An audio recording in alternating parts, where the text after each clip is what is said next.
Hello, good morning everyone, how are you. आज अपना periodic table का नेक्स्ट पार्ट है। देखो, आप जब भी वीडियो को देखते हो तो पहले इसको देखा करो, आराम से सुना करो। लैंग्वेज का इतना इशू नहीं होता है, और जिन वर्ड में लैंग्वेज का इशू है आप बता सकते हो। और मैं इस बार जो इंग्लिश मीडियम के जो बच्चे हैं उनके लिए क्या लिखना है वो नोट्स मैं राइटिंग में दूंगा, उनको लिख कर वो ही लिखें। लेकिन समझने के लिए देखो, दोनों के लिए अलग अलग बनाऊं और डालूं फिर कंफ्यूज हो जाएगा। इससे बेटर है कि मैं एक में ही दोनों को समझाने की कोशिश करूंगा। और हिंदी मीडियम वाले जहां मैं टिक और अंडरलाइन करता हूं या जो विशेष वर्ड बोल के आपको लिखाने की कोशिश करता हूं वही लिखा करो। बाकी ये चीज़ें हैं क्या, ये चीज़ें आपको दिमाग में बैठानी है, समझना ज़रूरी है। ये लिखना होमवर्क करना इतना इम्पोर्टेंट नहीं है, मेन बात है समझना। समझने के साथ लिखना ये बड़ा इम्पोर्टेंट रोल होता है। ठीक है, तो जो अपन ने मॉडर्न पीरियोडिक टेबल पढ़ी है, मॉडर्न पीरियोडिक टेबल अपन ने पढ़ ली है, और उसके हर प्रकार के जो अपन ने उसको 4 ब्लॉकों में बांटा। जैसे कि आपने पता है, हमने इसको लेफ्ट टू राइट जो पीरियड होते हैं जो संख्या में 7 होते हैं, और अप टू डाउन जो कि आपके ग्रुप होते हैं और वो संख्या में 18 होते हैं। अपन ग्रुप के बारे में अप टू डाउन यानी कि जो कॉलम रो में होते हैं, और जो पीरियड होते हैं अपने 7 वो हॉरिजॉन्टल लाइन यानी कि क्षैतिज दिशा में होते हैं। इतनी बात अपन जान चुके हैं और उनको 4 भागों में बांटा है। अब आप सोच रहे होंगे कि ये सारे जो तत्व हमने पढ़े हैं इनका जो अध्ययन है, इनके गुणों में आवर्तिता, आवर्तिता का मतलब होता है एक, मतलब जैसे एक आवर्त के बाद जो दूसरा आवर्त का तत्व आया है। जैसे जैसे आवर्तिता का मतलब ये हुआ, जैसे कि फर्स्ट आवर्त का तत्व हाइड्रोजन है, ठीक है, फर्स्ट तत्व। और सेकंड आवर्त का फर्स्ट तत्व कौन है? लिथियम है। ऐसे ही इसके बाद में थर्ड आवर्त का पहला एलिमेंट कौन है? सोडियम है। तो जैसे ये आवर्त अपना खत्म हुआ हाइड्रोजन से हीलियम, और ये आवर्त खत्म हुआ लिथियम से लेके नियोन तक, और ये आवर्त खत्म हुआ सोडियम से लेके आर्गन तक। तो इस आवर्त का गुणधर्म अगर अपन लेफ्ट टू राइट, क्या इस आवर्त को अपन अगर लेफ्ट टू राइट पढ़ेंगे, ठीक है, इसी ग्रुप को हम अप टू डाउन पढ़ेंगे। तो लेफ्ट टू राइट यानी कि हीलियम और लिथियम, हाइड्रोजन और हीलियम, लिथियम और आपका नियोन, यानी कि अपन लेफ्ट टू राइट जाते हैं तब इनके गुणधर्मों में यानी कि इनकी फिजिकल और केमिकल प्रॉपर्टी में कौन सी चीज़ बदलती है। अभी फिजिकल और केमिकल प्रॉपर्टी खूब सारी होती है, बट अपन यहाँ इसको 10th के अकॉर्डिंग ही थोड़ा थोड़ा पढ़ेंगे जो अपने को समझ में आना चाहिए, है ना। तो ये आवर्तिता का मतलब होता है लेफ्ट टू राइट, यानी कि एक आवर्त यानी कि एक पीरियड में अगर मूव करते हैं तो वहाँ पर होने वाले परिवर्तन, यानी कि इन तत्वों के आकार में होने वाले परिवर्तन, इन तत्वों की आयनन ऊर्जा, विद्युत ऋणता यानी कि आयनन एंथैल्पी, इलेक्ट्रोनेगेटिविटी। अभी धीरे धीरे समझ में आएंगे वर्ड। ये वर्ड आप पहली बार सुन रहे हो, ये वर्ड पहली बार सुन रहे हो, तो पहले तो इन वर्डों का क्या सेंस होता है, इन वर्ड्स का क्या मतलब है, बाद में पता लगाएंगे कि ऊपर से नीचे और बाएं से दाएं क्या होता है, वो तो बाद की बात है। ठीक है, पहले तो हम इतना ही पता करें कि इन वर्डों का क्या मतलब है। तो जो अपना सबसे पहला टॉपिक है इसके केस में आप पहले इसको समझो। देखो क्या बात बोल रहा है ये कहना चाहता है कि आवर्त सारणी में यानी कि जो आपकी पीरियोडिक टेबल के आधार पर तत्वों के कई भौतिक एवं रासायनिक गुणों को स्पष्ट किया गया है।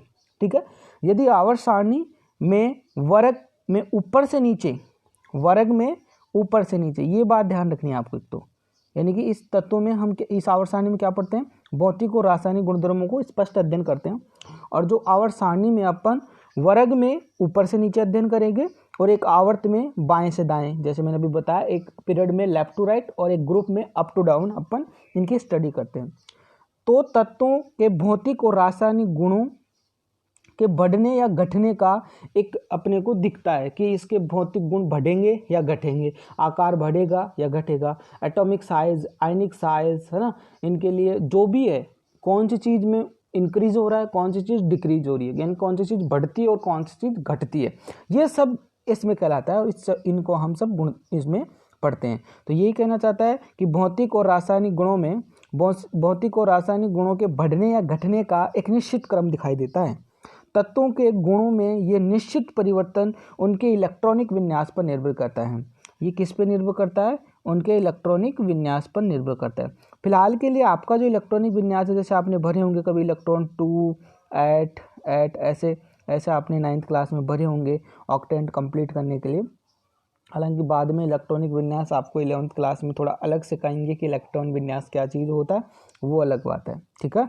अब आवर्त सारणी में देखो, इसी के साथ तत्वों के गुणों में भी कर्मिक परिवर्तन दृष्टिगोचर होता है, और गुणों में इस कर्मिक परिवर्तन को ही गुणों में आवर्तिता कहते हैं। मैंने देखो आवर्तिता का क्या डेफिनेशन देंगे, आवर्तिता क्या है, यानी कि इन तत्वों के जो गुणधर्म है, इन तत्वों के गुणों में जो कर्मिक यानी कि एक इन जो एलिमेंट्स हैं, इनकी प्रॉपर्टी में एक निश्चित ऑर्डर में जो मतलब वेरिएबल मिल रहा है, चेंजेज मिल रहे हैं कि डिक्रीज हुआ या इंक्रीज हुआ, ये जो प्रॉपर्टी है ये आपकी पेरियोडिसिटी कहलाती है। क्या कहलाती है?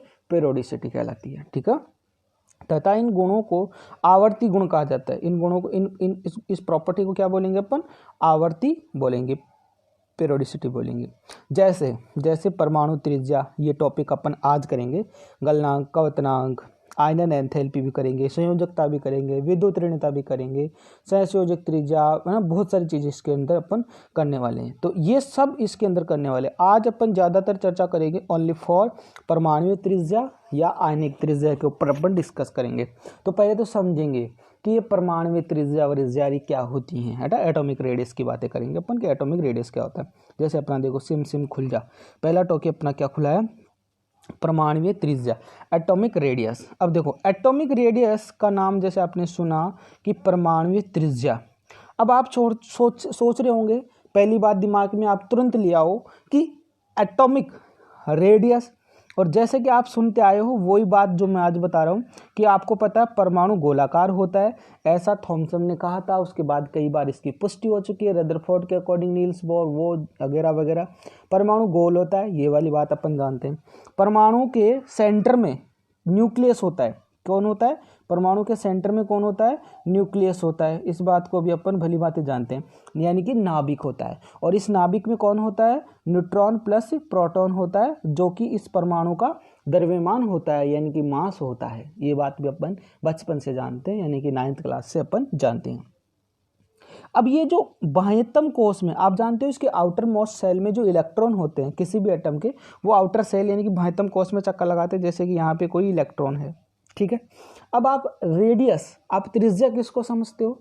या तो डायमीटर का हाफ, या हम कह सकते हैं किसी भी गोल जो सर्कल है उसके सेंटर से लेके इसकी जो लास्ट लाइन है, बॉर्डर लाइन है, उसके बीच की जो दूरी होती है, यानी कि इस नाभिक से यानी कि न्यूक्लियस से ये जो आउटर मोस्ट सेल का इलेक्ट्रॉन है, ये जो डिस्टेंस है वो आपकी क्या कहलाएगी? आर कहलाएगी, त्रिज्या कहलाएगी।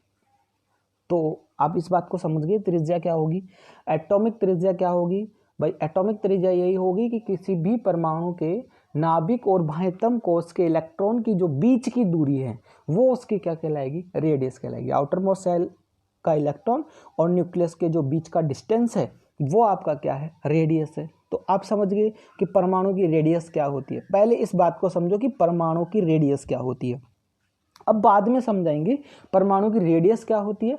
अब रेडियस अपन पीरियड के अंदर यानी कि एक आवर्त के अंदर अपन लेफ्ट टू राइट, बाएं से दाएं जा रहे हैं तो क्या परिवर्तन देखने को मिलेगा, और अगर एक ग्रुप में अप टू डाउन मूव कर रहे हैं यानी कि ऊपर से नीचे चल रहे हैं तो क्या परिवर्तन मिलेगा। कब तो ये आपकी परमाणु त्रिज्या कम होगी, कब ज़्यादा होगी, क्यों कम होगी, क्यों ज़्यादा होगी, ये सब हम आज वाले वीडियो में पढ़ेंगे। तो इस वीडियो को आप पूरा देखा करो, अंत तक देखा करो, तब इसका निष्कर्ष निकलता है। आप डायरेक्ट खोलते हो, लाइक करते हो, सर PDF भेज दो, नोट्स भेज दो, हमें क्या लिखना है वो लिखना है। अरे भाई ये मैं क्यों बना रहा हूँ, आपको इसको अच्छे से एक्सप्लेनेशन करो, वरना तो बुक की फ़ोटो खींच के भेज दूंगा, अंडरलाइन करके भेज दूंगा, मेरा भी काम खत्म, आपका भी खत्म, ठीक है। बट साइंस ऐसी थोड़ी ना समझ में आ जाएगी, खाली अंडरलाइन करके या नोट्स आपको प्रोवाइड करा दूं। नोट्स तो आपको पता है, नोट्स मिलना को बड़ी बड़ी बात थोड़ी है, ठीक है।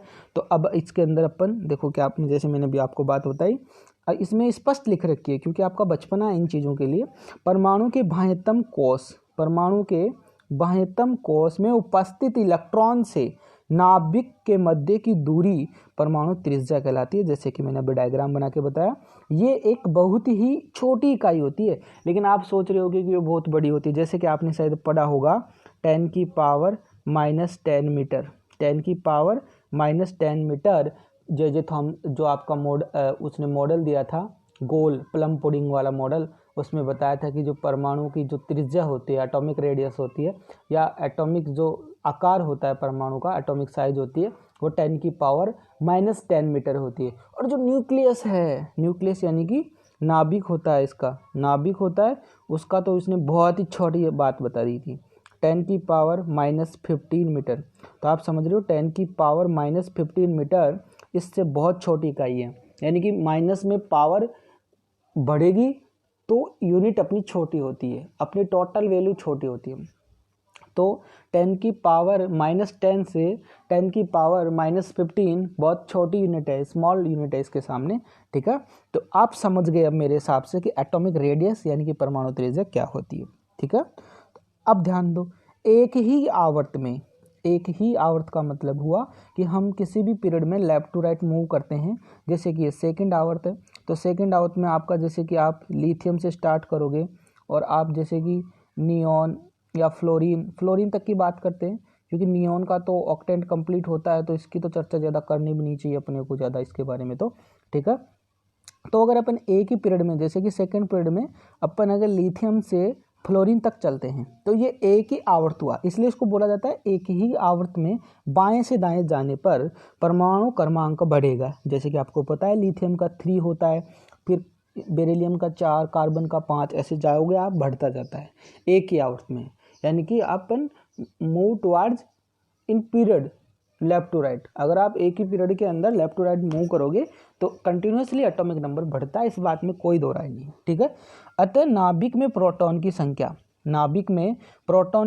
भी बढ़ेगी। नाभिक में प्रोटॉन की संख्या बढ़ेगी, ये वाली बात आप कैसे समझ सकते हो? जैसे कि मान लो ये प्लस चार्ज है और ये आपका सर्कल है, ठीक है।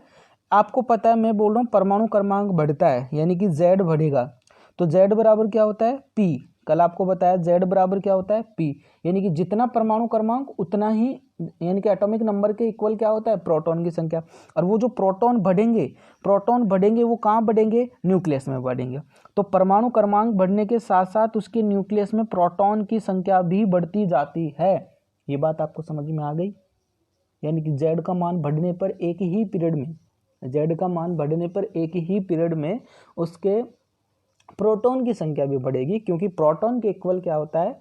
परमाणु क्रमांक होता है, जितना प्रोटॉन उतना परमाणु क्रमांक, ठीक है। ये बात आप समझ गए मेरे हिसाब से। अब बात आती है परमाणु संख्या बढ़ गई तो इस कारण बाह्यतम कोश में उपस्थित इलेक्ट्रॉन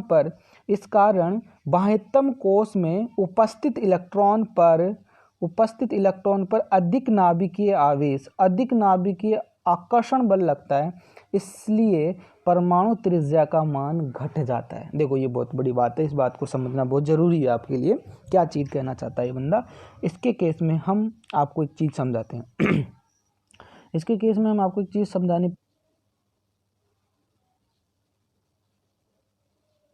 ठीक है।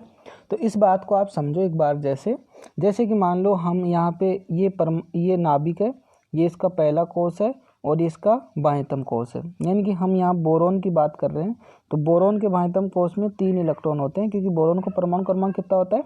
5 होता है, यानी कि 2 और 3 ऐसा होता है। हम यहाँ पे फ्लोरीन की बात कर लेते हैं। ये फ्लोरीन का नाभिक है, ठीक है, न्यूक्लियस है। ये इसका पहला कोष यानी कि 2 वाला है और इसका एक सर्कल और है, ठीक है, जिसके आउटर सेल में कितने इलेक्ट्रॉन होते हैं? 7 इलेक्ट्रॉन होते हैं। यानी कि हम इसको क्या बोलेंगे? 2-7 वाला सिस्टम बोलते हैं। अब ये दोनों एटम एक ही पीरियड के, यानी कि एक ही आवर्त के एलिमेंट है, ठीक है। अब हम कह रहे हैं कि बाएं से दाएं लेफ्ट टू राइट जाने पर उसके परमाणु क्रमांक बढ़ने के साथ साथ, यानी कि उसमें क्या बढ़ रहे हैं? प्रोटॉन बढ़ रहे हैं, है ना। नाभिक में क्या बढ़े? प्रोटॉन। और ये डिस्टेंस सर्कल की क्या थी? सेम। अब आप सोचो किसी की, जैसे कि मान लो ट्रेन है, उसके इंजन की शक्ति बढ़े, या गाड़ी है उसके इंजन की शक्ति बढ़े, तो ये सब इलेक्ट्रॉनों को अपनी ओर आकर्षण करने की क्षमता रखता है। यानी कि जिसका इंजन ज़्यादा पावरफुल होगा, जिस कंपनी का लीडर जितना पावरफुल होगा, वो अपने वर्कर्स को अपनी ओर आकर्षित करने की शक्ति रखता है। जैसे मान लो कोई भी नेता हो, XYZ कुछ भी मान लो, जिसकी लीडरशिप करने की प्रॉपर्टी, यानी कि उसका मतलब उसमें ज़्यादा मजबूत पावरफुल गुण है, तो वो अपने को किसी भी उससे जुड़े हुए को आकर्षण करने की शक्ति ज़्यादा रखता है, यानी कि ये इलेक्ट्रॉन इसके क्लोज रहेंगे, और इसके पास प्रोटॉन की संख्या कम है, यानी कि प्रोटॉन की संख्या कम है, यानी कि नाभिक न्यूक्लियस का पावर कम है। तो अपने ये चाहे ब्लैक कमी ही क्यों ना हो, अगर किसी का पावर कम है तो वो अन्य को अपनी ओर आकर्षण करने की क्षमता कम रखता है, कैपेसिटी कम रखता है। तो आप अब मुझे ऐसे बता दो आप कि इन दोनों में से ये बोरोन और ये फ्लोरीन है, इन दोनों में से ऐसा कौन सा मतलब सर्कल होगा जिसका आकार कम होना चाहिए, जिसकी साइज कम होनी चाहिए? भैया साइज उसकी कम होगी जिसका लीडर क्लोज कर रखा है। क्लोज मतलब जैसे फ्लोरीन है, तो फ्लोरीन का मतलब नाभिक यानी कि न्यूक्लियस पावरफुल है, तो इसके बाह्यतम कोश के जो आउटर सेल के इलेक्ट्रॉन है वो उनको अपनी ओर आकर्षित कर रखा है, अट्रैक्शन कर रखा है। तो भैया जहाँ अट्रैक्शन ज़्यादा होता है वहाँ दूरियाँ कम होती हैं, और जहाँ अट्रैक्शन ही नहीं है मतलब रिपल्शन है, प्रतिकर्षण है, वहाँ दूरियाँ ज़्यादा होती हैं। तो जाहिर सी बात है यहाँ पे दूरी कम यानी कि रेडियस कम, और रेडियस कम तो एटॉमिक साइज भी कम, और यहाँ रेडियस ज़्यादा तो एटॉमिक साइज भी ज़्यादा होगी। तो इस बात को समझ रहे हो कि परमाणु क्रमांक यानी कि नंबर ऑफ इलेक्ट्रॉन इंक्रीज होने से मतलब इसकी एटॉमिक साइज डिक्रीज हो रही है। मेन बात ये है, क्यों हो रही है, कैसे हो रही है, इस बात को आप समझें एक बार। तो इसलिए कहता हूँ कि आप वीडियो को पूरा देखा करो, तब जाके आपको बातें समझ में आएंगी, ठीक है। अब इसके केस में कुछ नया पार्ट है, देखो यहाँ से ध्यान देने की बात है।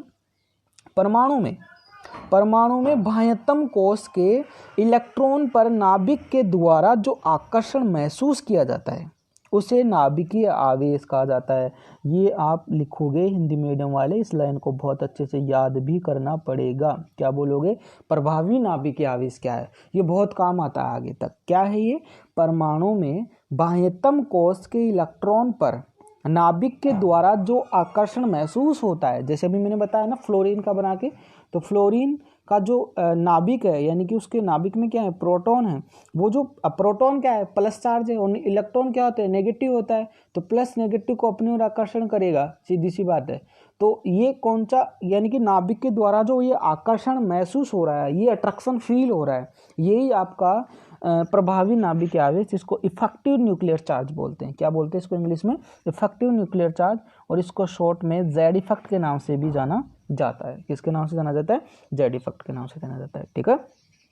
प्रभावी नाभिकीय आवेश हमेशा वास्तविक नाभिकीय आवेश से कम होता है, वास्तविक नाभिकीय आवेश से कम होता है, ठीक है।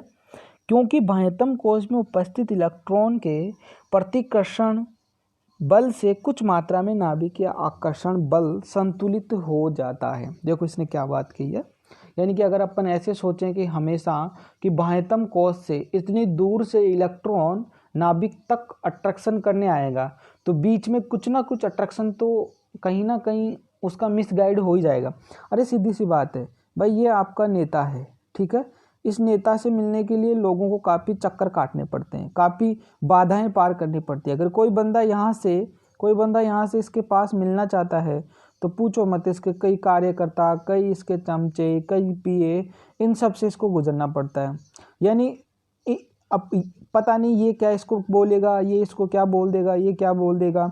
जो नेता और इसके बीच में रियल में जो बॉन्डिंग होने चाहिए थी, वो क्या ओरिजिनल में होती है? नहीं होती है।